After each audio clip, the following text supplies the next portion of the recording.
শেখ হাসিনা যাওয়ার পরে প্রফেসর ইউনূস আপনি দেখুন লাশের গন্ধ ছুটিয়েছে। আর জননেত্রী শেখ হাসিনা উন্নয়ন করেছে। আপনি আজকে দেখেন ৩ থেকে ৪ লক্ষ প্রফেসর ইউনূস মামলায় ২ পলাতক। লক্ষ কোটি এবং টাকা নিরীহ ছিল ছেলে শেখ আমাদের হাসিনার সাথে একজন দেনা। লোক খুব পরিচিত, আমাদের আর বন্ধু বান্ধব, এখন উনি সেটার জামালতি। মধ্যে উনি, দাঁড়িয়েছে আমি বললাম কি আহ, কথায় কথায় জিজ্ঞাসা প্রফেসর করলাম ইউনূসের যে আপনি ঋণের হার আপনার দাঁড়িয়েছে ২৩ লোক এই লক্ষ কাজ কোটি বেরিয়ে যাচ্ছে হাজার থানায় নিয়ে টাকা। কিছু কিছু যে বকশিশ দিতে পারে তাহলে সে আপনি একটা সারাবার চিন্তা আর করে নাহলে তারে দেখেন জেলে ২১ এই যে লক্ষ মাদক কোটি টাকা আইনের তাহলে মামলা আমাদের করে দিচ্ছে। মাথার উপরে ঋণের বোঝা দিয়ে দিয়েছে।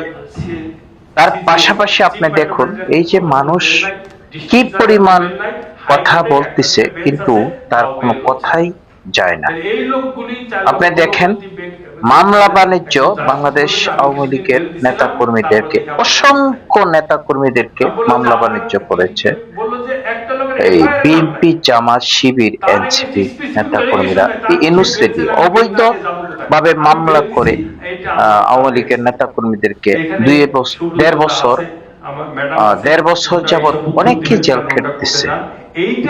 আপনি জানেন যে ৫ই আগস্টের পরে ১ সপ্তাহ ১৫ দিন পরে আমাদের ব্রাহ্মণবাড়িয়া জেলা ছাত্রলীগের লিওন